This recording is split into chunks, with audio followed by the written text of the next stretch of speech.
sonido de fiesta, no hay más lamento y tristeza. De muerte a vida alumbras mis días, es tiempo de celebrar. Señor, gracias Dios, porque como Jesús dijo en la cruz, consumado es.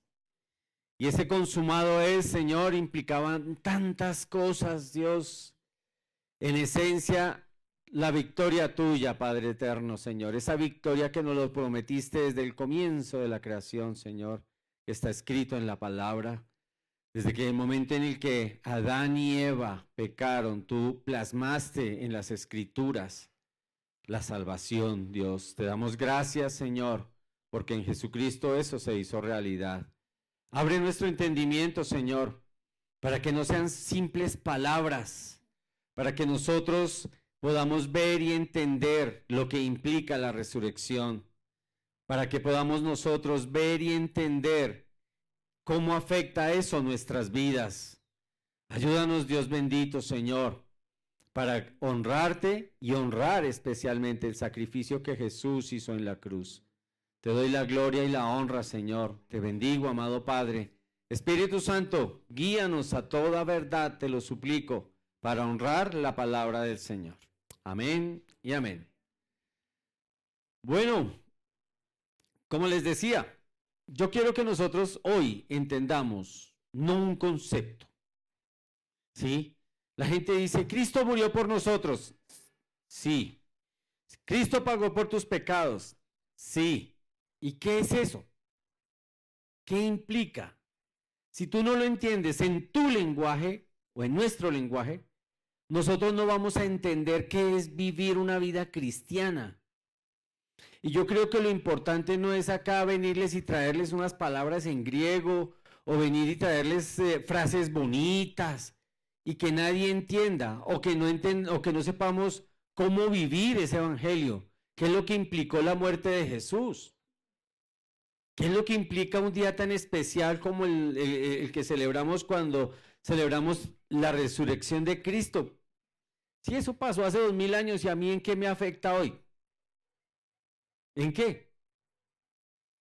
¿Los afectaría a ustedes hoy? ¿No? Total. Total. La resurrección de Cristo es real. Sin esa resurrección, yo les digo, vámonos.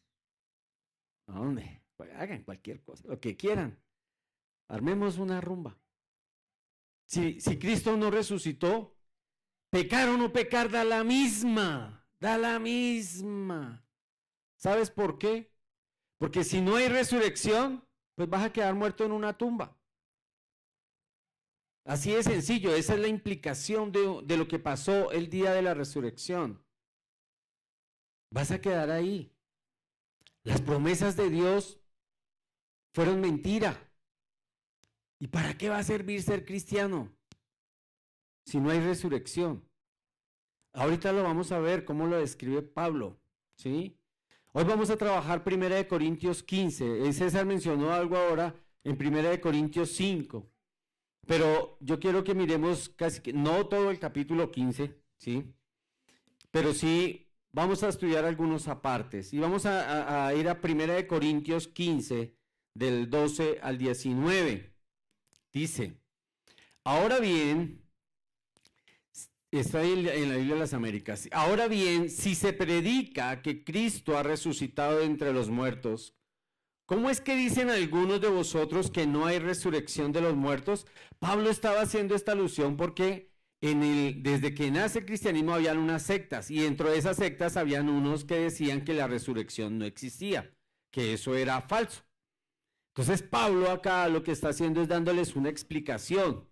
Y él les dice, ¿cómo es que algunos de ustedes dicen que no existe la resurrección de los muertos? Dice Pablo, y si no hay resurrección de los muertos, entonces ni siquiera el mismo Cristo resucitó. Pablo, habían algunos que todavía estaban ahí en el momento y eran testigos de haber visto a Jesús resucitado. Entonces les está diciendo, si no hay resurrección de los muertos, el Cristo mismo que viene a esta tierra, que no peca, pues tampoco resucitó. ¿Sí? Dice, y si Cristo no ha resucitado, vana entonces es nuestra predicación. ¿Para qué nos gastamos tiempo viniendo un domingo a culto y predicando? Dice Pablo, dice, si no hay resurrección de los muertos, si Cristo no ha resucitado, vana entonces es nuestra predicación. Y vana entonces es nuestra fe. Vana es una mentira. La fe que profesamos, eso es una gran mentira. Y vamos a mirar ahora por qué. Y dice, aún más, somos hallados testigos falsos de Dios. ¿Sabes qué le sucedía al testigo falso en esa época? Era digno de sacarlo al desierto y de apedrearlo hasta la muerte. Entonces dice Pablo, nosotros somos dignos de que por mentirosos, por blasfemar el nombre de Dios, si la resurrección no existe, que nos saquen al desierto y nos apedreen. Dice, si somos hallados falsos testigos de Dios, porque hemos testificado contra Dios que Él resucitó a Cristo, quien no resucitó, si en verdad los muertos no resucitan. Ya les voy a explicar, parece un trabalenguas nuevamente, pero no. Dice, pues si los muertos no resucitan, entonces ni siquiera Cristo ha resucitado. Y si Cristo no ha resucitado, vuestra fe es falsa. Todavía están en sus pecados. Entonces también los que han dormido en Cristo han perecido. Y si hemos esperado en Cristo para esta vida solamente, somos todos los hombres los más dignos de lástima. Quiere decir Pablo en este último que si nosotros creímos en Cristo solo para vivir una vida santa, sin pecado, mientras morimos, pues somos dignos de lástima. Pablo dice, pórtese mal que le va a dar la misma, ya va a quedar muerto igual. ¿Sí? ¿Para qué se va a portar bien? ¿Para qué va a dejar de pecado si no existe la resurrección? Pero entonces yo quiero que miremos cómo llegamos al punto de la resurrección. Vamos a llegar en el paso a paso. ¿Sí? Una de las primeras cosas que nosotros vemos y que hemos hecho y que sabemos que lo hemos hecho es ¿qué? Pecar. Y entonces, eso fue lo primero que nosotros hicimos. La semana pasada estuvimos hablando acerca de qué era lo que se necesitaba para que nuestro pecado fuese pago. ¿Sí? Primero, que alguien pudiera pagar por nosotros. ¿Quién era? Cristo. Nosotros mismos a duras penas pagaríamos por los nuestros siempre y cuando no hubiésemos pecado. No, si no pecamos, yo podría decir, yo pago por lo mío. Pero no tengo la capacidad de pagar por nadie, pero como yo pequé, todos pecamos, ¿sí? Entonces ni siquiera puedo pagar por los míos, ¿cierto? Entonces, Jesucristo viene y paga por nuestros pecados, y Él es el sacrificio perfecto. ¿Por qué? Porque Él se hace hombre, yo se los había explicado, solo que quiero que lo entiendan claro, desde cuando pecamos hasta la resurrección. Si tú te llevas todo el concepto claro, vas a entender por qué estás en esta tierra. ¿Sí? Entonces, todos pecamos. Nosotros como seres humanos necesitábamos que otro ser humano viniese y pagara por nuestros pecados. Entonces Dios se hace hombre, un hombre como tú y como yo. Pero con una gran diferencia, Él no peca. Entonces, al no pecar, la muerte no lo podía retener, según lo que dice la palabra, ¿cierto? Pero entonces, ¿él qué hace? Él dice, no, es que yo quiero que no solo me pase eso a mí. Ahorita vamos a mirar que Jesucristo es la primicia, ¿cierto?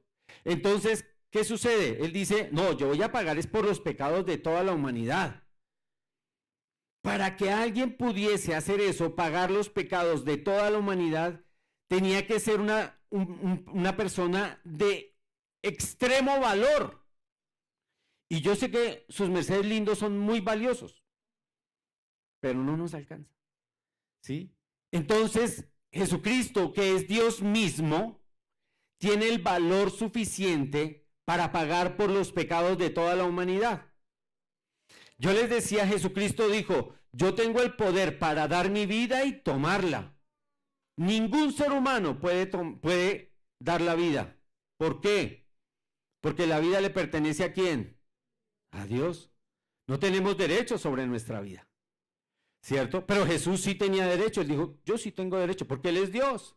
Yo puedo dar la vida y la vuelvo a tomar, ¿cierto? Por eso era necesario que Dios se hiciera hombre, se hace hombre, tiene el poder para pagar, Él quiere pagar, Él no comete pecado, y entonces Él sí puede pagar por los pecados de toda la humanidad. ¿Vamos hasta ahí? Entonces, yo lo que quiero es que nosotros entendamos y dejemos de hablar de solo conceptos. Yo podría hablarle no, es que entonces vamos a mirar, es que hubo la justificación, la redención, la propiciación, y todos esos términos sí existen en la Biblia y ahí están. Pero si yo no se los llevo a la práctica, ¿de qué nos va a servir vivir una vida cristiana? ¿De qué nos va a servir o cómo algún día vamos a entender por qué estamos acá sentados? ¿Por qué tomamos una decisión por Cristo?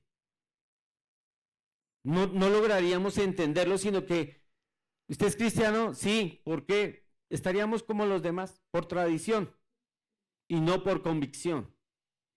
Y yo quiero que nosotros tengamos la convicción perfecta, ¿cierto?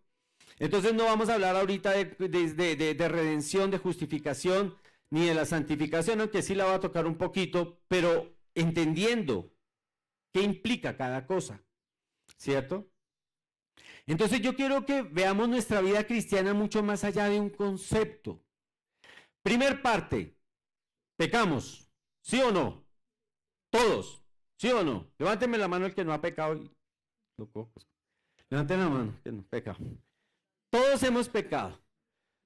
Todos necesitamos de un Salvador. Ese Salvador vino ya, pisó esta tierra.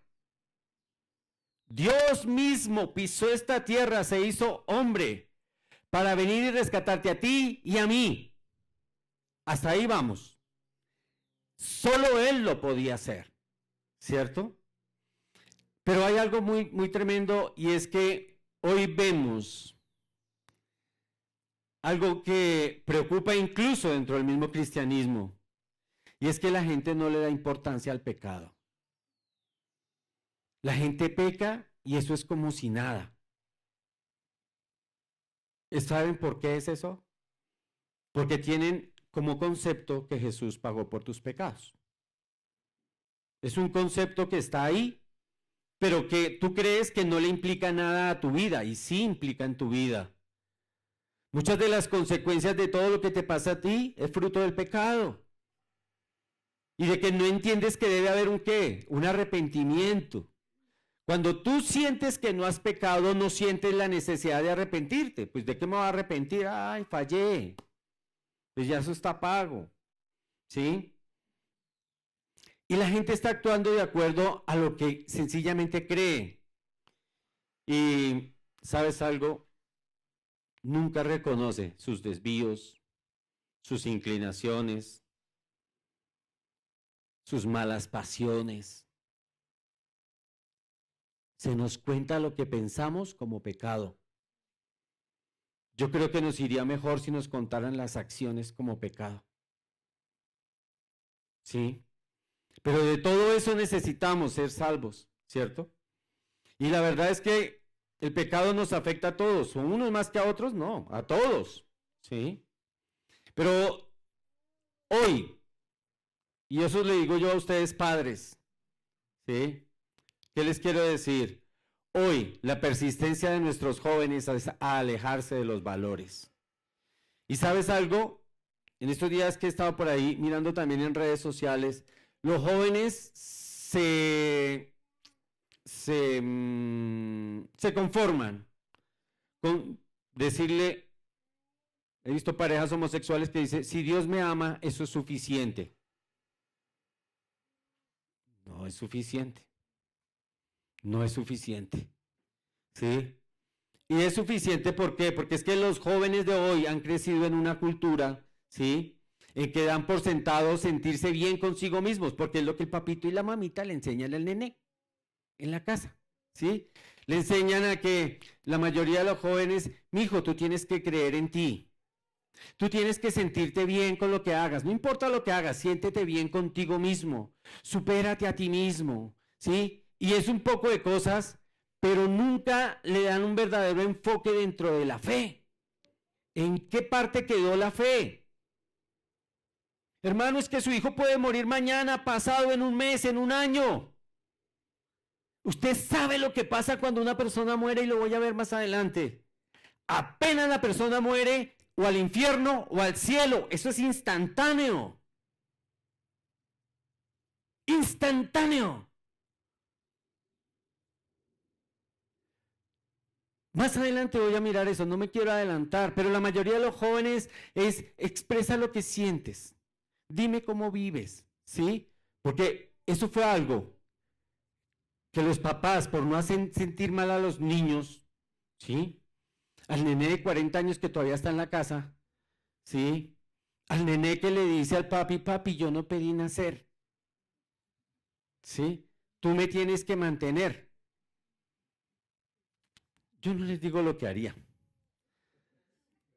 pero, porque no se trata de una escuela para padres, pero Ave María, ¿sí? Entonces, ¿qué es lo que sucede? ¿Qué es lo que le hemos enseñado a los hijos? El yo, el ego. Yo primero, yo soy esto, yo puedo, yo quiero, yo necesito, el yo. ¿Y usted sabe qué fue lo que le pasó a Adán y Eva en el desierto? El yo. Es decir, nosotros no hemos cambiado la condición de lo que Adán y Eva vivió en el desierto y no lo hemos cambiado en muchos de los hogares. Por el contrario, ¿sí? Muchos hogares han acentuado esto. Yo no digo que no hay que amar a sus hijos. Yo no digo que no hay que fortalecerlos en el carácter. Pero uno fortalece a su hijo en el carácter, ¿cómo? Cuando es burla en un colegio porque es cristiano. Hágale, mijo. Nunca niegue al Señor y sigue adelante. Pero no siga otra parranda de tontos. Sigue adelante. ¿Sí? Eso es formar el carácter. Y a eso somos llamados. Pero ¿sabes qué es lo que busca el enemigo? Distorsionar lo que verdaderamente es pecado. ¿Quiénes comieron carne en esta Semana Santa? ¿Ustedes no sabían que eso era pecado? No, mentiras. Eso es un engaño.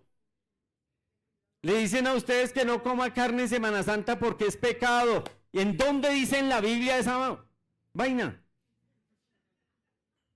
En ningún lado. ¿Sí? ¿Y sabes qué es lo que pasa? Que nosotros repetimos y hacemos cosas sin entender de dónde proviene, sin entender su esencia. ¿Sí? La palabra de Dios jamás ha prohibido comer carne. Y te digo algo, ¿sí? Porque eso es vivir una falsa fe. Eso es juzgar sin tener un conocimiento claro de la palabra de Dios. Por eso es que yo les digo a ustedes, coja la Biblia, hermano. En serio, léala. No se dejen meter los dedos a la boca.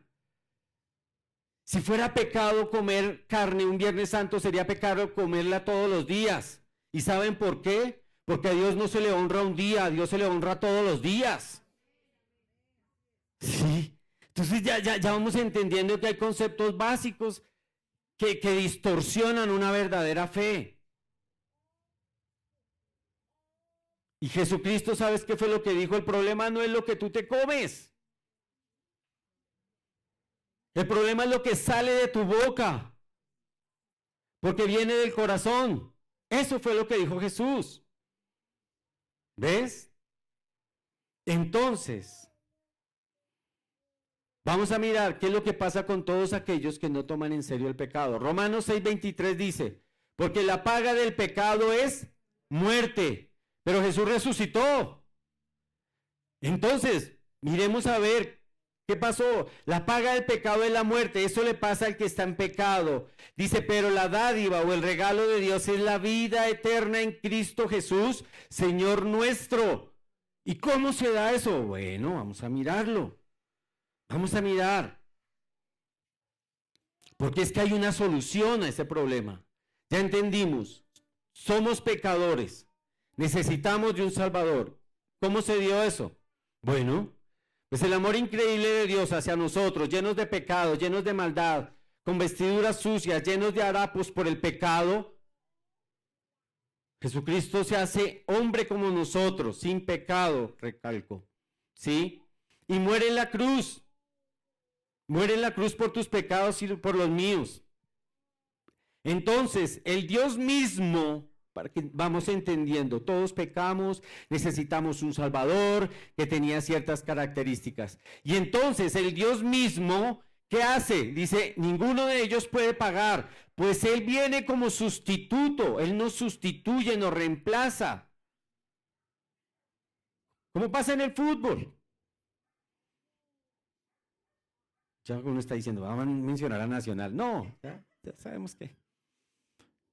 Cuando entra un arquero, pues sale el arquero, otro arquero, ¿sí? Hay sustitución. Toma el lugar de, y eso fue lo que el Dios mismo hizo. Tomó el lugar de nosotros, que merecíamos morir en una cruz, merecíamos el peor de los castigos por nuestros pecados, y nos sustituyó. Ya tomo un poquito de agua que ya me estoy enredando.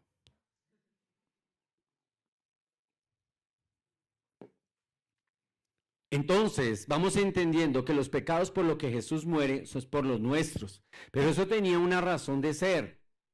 Ahora, ¿qué pasa si Jesús paga por nuestros pecados, muere y no resucita? A ver, ¿a qué vino? No vino nada, no tendría sentido.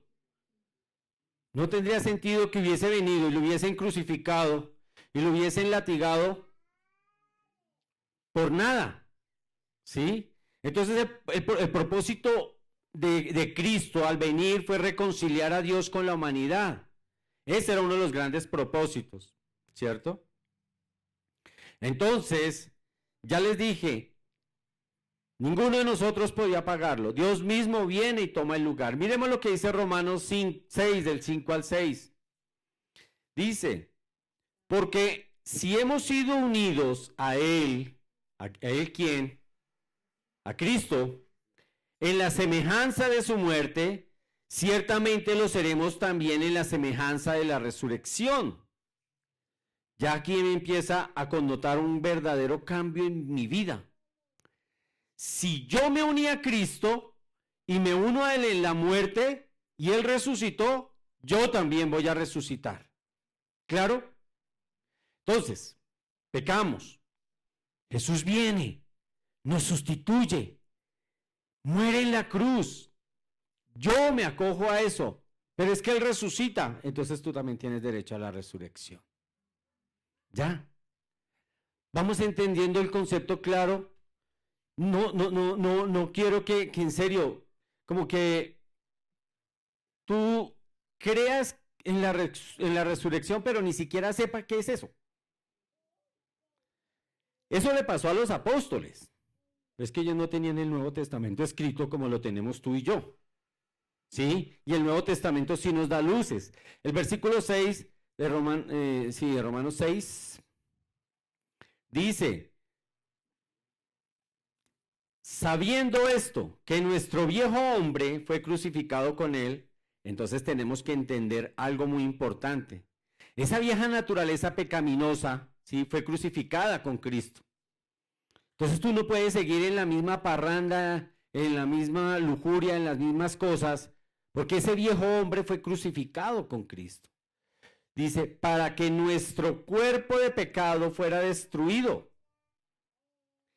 Ese cuerpecito que tú tienes ahí, algún día va a ser destruido. ¿Sí? Y de ese cuerpo no va a quedar nada. A fin de que ya no seamos esclavos del pecado. Y para no ser esclavo del pecado, llegará el momento en que tengamos no este cuerpo, sino un cuerpo glorificado. Pero eso será más adelante. Entonces vamos a ver ahora la resurrección. Entonces, la resurrección de Cristo, mi gran esperanza. Vamos a mirarlo en 1 Corintios, capítulo 15, del 12 al 19. Ahora sí empezó la prédica. No, mentira. Dice, ahora bien, si se predica que Cristo ha resucitado, yo ya lo había leído, de entre los muertos, ¿cómo dicen algunos de vosotros que no hay resurrección de los muertos? Entonces, una de las primeras cosas que nos invita Pablo es a creer que la resurrección está, que la resurrección fue real, pero fue real no solo para Jesucristo. Y ahorita lo vamos a mirar porque la misma palabra es la que me da la razón. No es lo que yo diga, es lo que la palabra me dice y es lo que yo les quiero transmitir a ustedes. ¿Sí? La muerte de Jesús en la cruz, a pesar de ser crucial, la sola muerte dejaba incompleto el plan de salvación. ¿Por qué? ¿Por qué incompleto? ¿Sí? Porque si la resurrección no se da, nosotros todavía estaríamos muertos en los delitos y pecados. Tal vez ustedes van a decir, pero no entiendo qué tiene que ver el pecado con la resurrección. Si Él los paga en la cruz, pues ya están pagos. Sí. Pero la palabra de Dios dice, por cuanto por un hombre entró el pecado, y por ese hombre la muerte, Adán, por otro hombre, la salvación. Pero si nos quedamos muertos, da la misma, o sea, es como colocar a Adán y a Jesús en la misma posición. Nos quedamos muertos. No sé si me hice entender. El que no me entendió, levante la mano. Y yo le amplío la duda ahora más tarde. Dice, sin la resurrección no se podía restaurar nada. La resurrección era la evidencia de que tus pecados verdaderamente fueron perdonados. Ese era. ¿Por qué? Porque si no se da la resurrección, Jesucristo no pudo abrir las puertas de la muerte. Y entonces hubiésemos quedado atrapados en ese calabozo, en el calabozo de la muerte, ¿cierto? Entonces, lo que Jesús hace es realmente derrotar la muerte. Esa es nuestra gran esperanza. Es que la muerte ha sido derrotada. No vamos a hacer lo que hace Amparo Grisales, que tiene 117 años. ¿Sí? Amparo Grisales es una actriz, para los que de pronto no la conocen, es una actriz que de verdad tiene como 117 años y parece de 30. Yo no sé qué hace, pero yo creo que va a sacar el bestseller, cómo mantenerse joven. ¿Sí? Pero ¿qué es lo que tiene, a qué es lo que vamos? Entonces digamos que no es que nosotros estemos buscando ¿cómo se llama? El elipsis de la juventud. No. Porque cuando hayamos resucitado, lo que César decía ahorita, miren, ¿cómo va a ser la resurrección? Cuando una persona muere, yo no sé si ustedes alguna vez han visitado a alguien que esté a punto de morir. ¿Sí? Lo han hecho. Yo creo que muchos lo hemos hecho.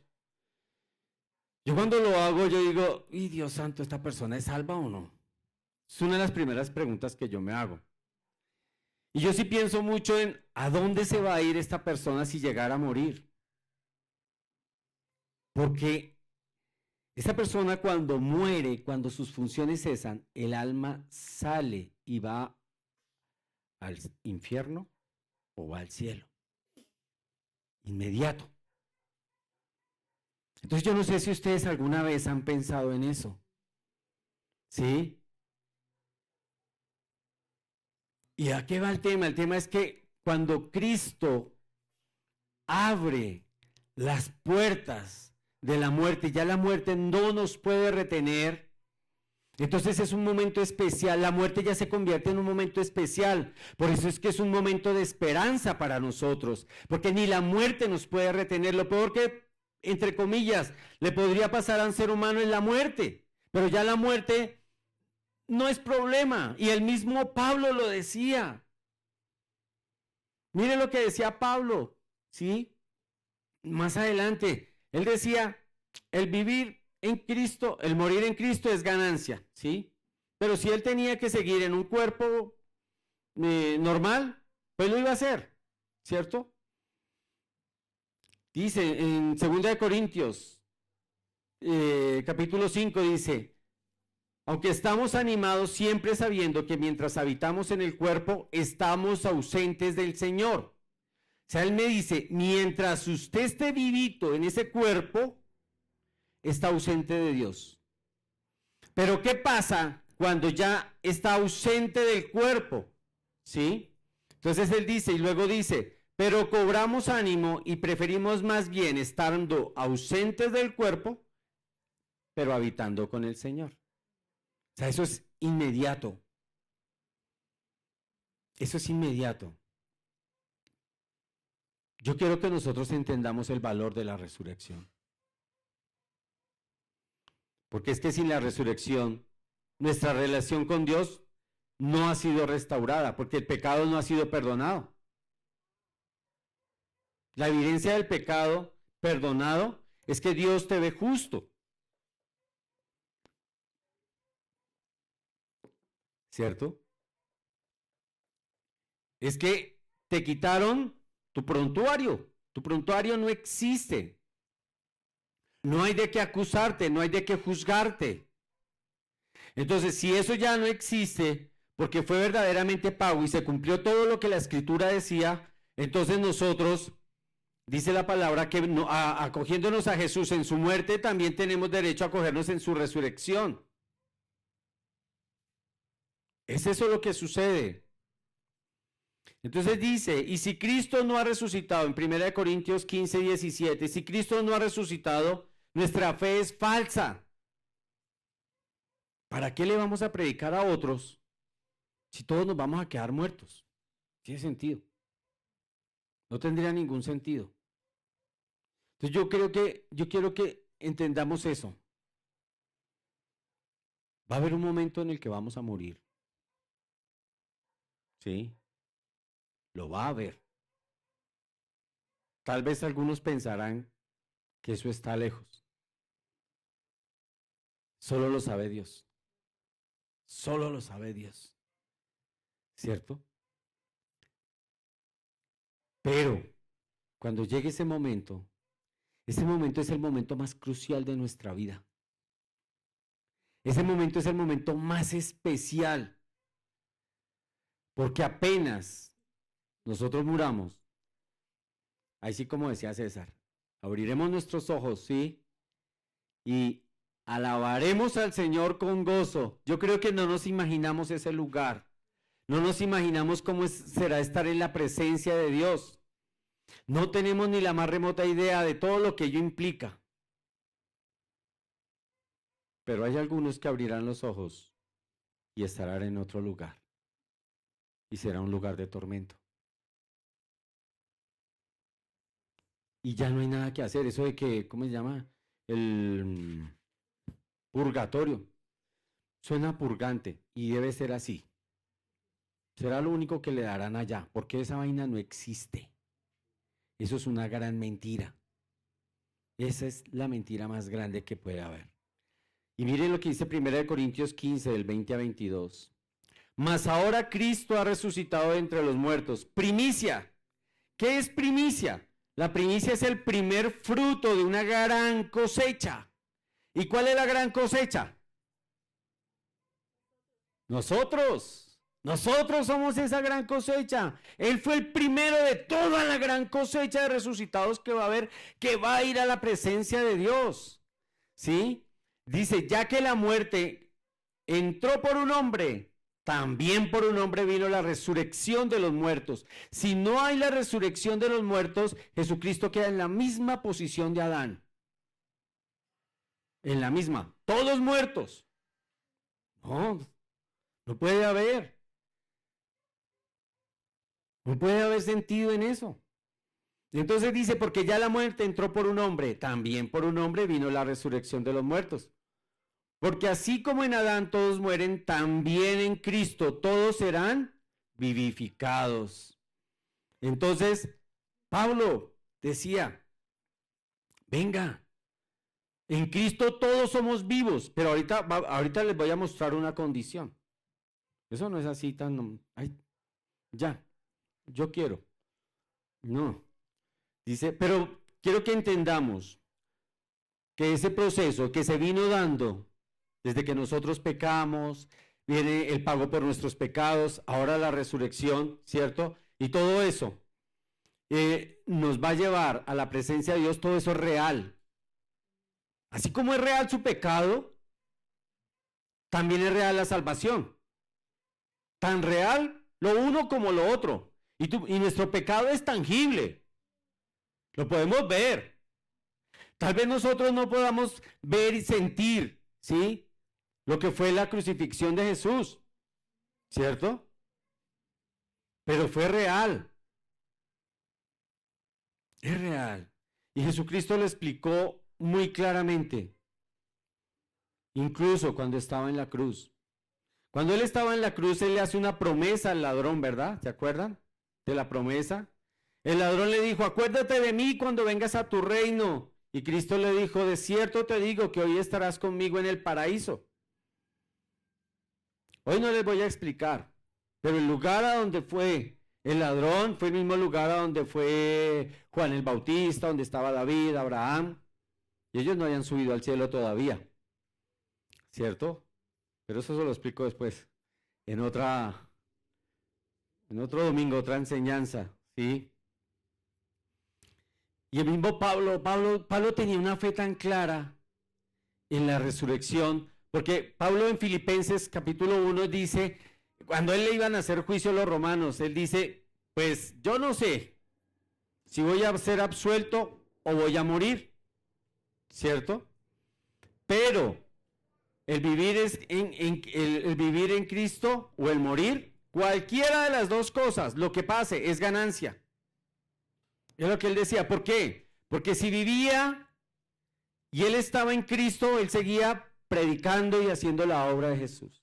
Pero el morir era ganancia también. ¿Por qué? Porque iba a la presencia del Señor. Estaría con Cristo. Entonces, es tenerla clara, ¿cierto? Un creyente no debería sentir temor a la muerte. La pregunta es, listo, nosotros para que no sintamos temor a la muerte. Pero los seres que amamos, ¿sí? ¿Cómo están? ¿Cómo están esas personas frente a lo que es la muerte? ¿La tienen clara? ¿Han recibido al Señor? Yo quiero que tengan claro otra cosa. Hay momentos en los que la Biblia habla de dormir, haciendo referencia a la muerte. Pero lo que duerme es el cuerpo, no el alma. El alma no muere. Los adventistas del séptimo día, de los no sé qué, que tienen un nombre más largo que una semana sin carne, esos imágenes no creen, ¿sí? Que dicen que el dormir que dice la Biblia es para el cuerpo y para el alma. Mentira. Los testigos de Jehová dicen lo mismo. Mentira. Es una gran mentira. Cuando llaman dormir, es el cuerpo que quedó ahí, pero el alma no. ¿Sí? Hay una historia que Jesús cuenta. Hay unos dicen que es una historia, otros dicen que es una parábola. Para mí realmente es más una historia que una parábola. ¿Por qué? Porque en la parábola Jesús casi nunca menciona nombres. Acá está mencionando a Lázaro y al rico. ¿Sí? Y hace una descripción del rico que tenía 5 hermanos. Dice, este rico tenía 5 hermanos. Entonces, Jesús dice que cuando muere el mendigo, ¿cierto? Es llevado por los ángeles al seno de Abraham. Pero cuando muere el rico, es enterrado, sencillamente, dice Jesús. ¿Listo? Pero cuando el rico, dice la palabra, alza sus ojos, está en un lugar de tormento. Miren que nos dicen que durmió y esperó miles de años y le pagaron cuántas misas. No. ¿Sí? Entonces, abre los ojos y está en un lugar de tormento. ¿Y el otro está en dónde? En un lugar que se llama el seno de Abraham. Mire que no lo menciona como el reino de los cielos, sino el seno de Abraham. ¿Ya? Entonces, en esta parábola dice, lo que Jesús está enseñando es que ambos mueren. Pero en el momento de la muerte los dos cogen lugares distintos. Uno va a un lugar de tormento y el otro va al seno de Abraham o paraíso. Por eso es que Jesús cuando le dice al ladrón, ¿sí? Que hoy estarás conmigo en el paraíso, ¿sí? Lo lleva al lugar, al seno de Abraham. Pero entonces, yo quiero que nosotros notemos y entendamos claramente que el tema de la muerte implica ir a un lugar o a otro. ¿Sí? La resurrección que Jesús tuvo fue completa. ¿Completa en qué sentido? En que él tenía un cuerpo físico. De hecho, la palabra de Dios dice que él comió con sus discípulos, ¿no? ¿Cierto? Yo la semana pasada les decía que el hecho de que Jesús hubiese venido le cambió su condición. Sí, le cambió su condición. Porque él no tenía forma corpórea como Dios, pero se hace hombre y tiene ya forma corpórea. Y de hecho, él muestra las señales. Sí, ya no son las heridas, son las señales del sacrificio que él hizo en la cruz. Entonces, va a llegar el momento en el que se culmine el tema de la resurrección. ¿En qué momento? Cuando llegue el juicio final. En el momento del juicio, dice la palabra de Dios que el alma tomará un cuerpo. Pero ese cuerpo no es el mismo corruptible que nosotros tenemos ahorita. Es un cuerpo incorruptible, ¿cierto? Y entonces es un cuerpo glorificado y será ya el completo de lo que es la resurrección. Pero mientras eso se da, el alma está en la presencia del Señor. El día del final va a haber un juicio y va a haber un día final. Y todos resucitaremos, dice la palabra de Dios. Todos. Lo que pasa es que unos van a resucitar para recibir el juicio. ¿Usted se imagina a alguien recibiendo el juicio en un cuerpo físico, en un lugar de tormento? Tremendo. ¿Verdad? Entonces, hay un proceso que se llama el de glorificación. Hay un proceso de santificación, ¿cierto? Yo les había hablado, 5 pasos creo. Digamos que la santificación previa, porque Dios nos vio desde antes de los tiempos. La santificación posicional, que es la que me da Cristo, ¿sí? La práctica es en la que estamos ahorita, ¿sí? Y cada quien determina cómo la está viviendo, ¿sí? La posicional perfecta, la santificación perfecta, que es cuando ya estemos en cuerpos glorificados, ya ahí culmina el proceso de glorificación. Dice la palabra de Dios que el que empezó la buena obra la terminará y llegará en ese momento, ¿cierto? Entonces, siguiendo lo que dice Corintios, dice, mas ahora Cristo ha resucitado entre los muertos, primicia de los que durmieron, ¿sí? Entonces esa es una evidencia de que lo que Jesús hizo y lo que a Jesús le dieron, nos lo van a dar a nosotros. Nosotros vamos a recibir lo mismo porque Él fue la primicia, el comienzo de algo. Romanos 8:11 dice, pero si el espíritu de aquel que resucitó a Jesús, ojo con esto es muy importante. Esto es muy importante. Y el que no tenga esto, el que no cumpla con este versículo, yo te digo algo, es importante que reciba al Señor Jesús en su corazón. Dice, Romanos 8:11, dice, pero si el espíritu de aquel que resucitó a Jesús de entre los muertos, habita en ustedes, habita en nosotros, el mismo espíritu que resucitó a Jesucristo, si ese mismo espíritu habita en nosotros, entonces, mire lo que dice acá, el mismo que resucitó a Cristo Jesús de entre los muertos, también les dará la vida a ustedes o a nosotros, a vuestros cuerpos mortales por medio de su espíritu que habita en vosotros. ¿Qué quiere decir esto? Que el Espíritu Santo, ¿sí?, que le dio la vida a Jesús, si ese Espíritu Santo habita en cada uno de nosotros, ese mismo Espíritu nos dará la vida a nosotros. Pero para que tú tengas el Espíritu Santo es necesario ¿qué? Nacer de nuevo. Si no has nacido de nuevo, no tendrás al Espíritu Santo. ¿Y quién te va a dar la vida? Resucitarás para juicio. Miren, hay algo en lo que yo insisto y persisto. Cada quien debe revisar si ha nacido de nuevo. Y solo hay una manera en que ustedes lo pueden saber. Por su manera de vivir. La palabra de Dios dice, por sus frutos los conocerán. Cada quien hace su juicio. Cada quien. ¿Sabes qué es lo que más atemoriza a veces a la gente para no recibir a Jesús? Sus pecados. Y yo te quiero decir algo, no importa cuál sea tu pecado. Y no importa cuántos pecados tenga, acérquese a Jesús. Jesucristo ya sabía cuántos pecados ibas a cometer y por eso Él los pagó.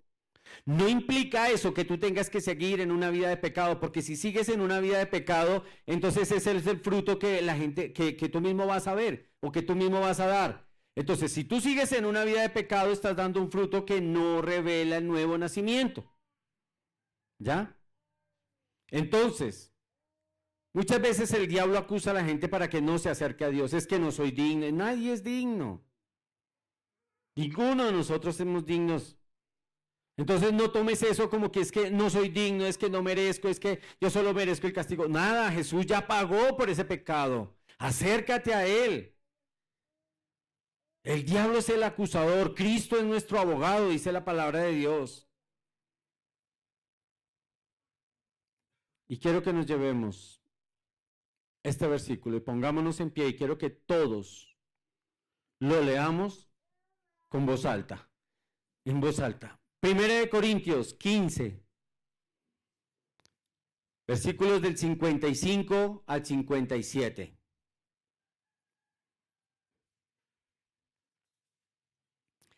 Y esto lo hace Pablo, en cierto modo, como de una manera desafiante. Él entendió lo que implicaba la resurrección. Y lo hace como que de una manera desafiante. Y él dice, ¿ya está ahí? Bueno, a la voz de 3, todos lo vamos a leer. 1, 2, 3. Dice, ¿dónde está muerte tu aguijón? Perdón, ¿dónde está muerte tu victoria? ¿Dónde, oh sepulcro, tu aguijón? El aguijón de la muerte es el pecado, y el poder del pecado es la ley. Pero a Dios, que nos da la victoria por medio de nuestro Señor Jesucristo. Amén, amén. No, si ese aplauso es por la resurrección, sí, ni para usted mismo. Démosle la gloria a Dios. ¿Dónde está muerte tu aguijón? ¿Dónde está? Como cristianos desafiamos la muerte. ¿Dónde está muerte tu aguijón? No existe. Fue derrotada. Necesitamos un nuevo nacimiento si no han nacido de nuevo. Pero para el que ha nacido de nuevo, esto está asegurado. ¿Y saben por qué? Porque la misma palabra de Dios dice que Dios nos ha sellado con el Espíritu Santo y es un sello imborrable. Amén, amén. Vamos a orar para terminar. Bueno, amado Dios, te doy gracias, Señor, porque hoy hemos entendido el sacrificio de Jesús. Gracias, Dios bendito y amado Señor, porque todo lo que había en esta tierra ha sido derrotado a través de la resurrección de Cristo. El pecado fue derrotado, la muerte fue derrotada, la enfermedad fue derrotada. Y tenemos que creerlo, pero tenemos que vivirlo. Necesitamos vivir esa palabra. Espíritu Santo, quita todo temor. Espíritu Santo, llénanos de la palabra, llénanos del poder del Señor. Jesús tenía el control sobre todo lo creado y Él tiene el control sobre nuestras vidas. Si derrotó la muerte, no derrotará una enfermedad. Si derrotó la muerte, no nos ayudará y no nos librará de las cadenas del pecado. Tenemos que aprender a confiar y a creerle a Él. Gracias, Jesús, por ese sacrificio. Espíritu Santo, gracias. Gracias por entender todo lo que Jesús hizo, para que podamos darle valor y para que nuestra vida realmente sea transformada. Gracias, Dios, porque nos has escogido para ser salvos. Amado Dios, yo te doy la honra en esta mañana y te doy la gloria, porque ya ni la muerte podrá retenernos. Avanzaremos, Señor, en la conquista de lo que tú quieras, Señor, porque si la muerte no pudo, tenemos vía libre para en Cristo conquistar lo que Dios nos tenga para nosotros. Señor, te damos la gloria y la honra. A ti, mi Jesús, te bendecimos y te glorificamos, Dios Todopoderoso, porque estás vivo, y si estás vivo, escucha, Señor, nuestras oraciones, y si tú estás vivo, Señor, escuchas el clamor de tu pueblo, Señor, y para ti será toda la gloria y toda la honra, en el nombre poderoso de Jesús. Y amén.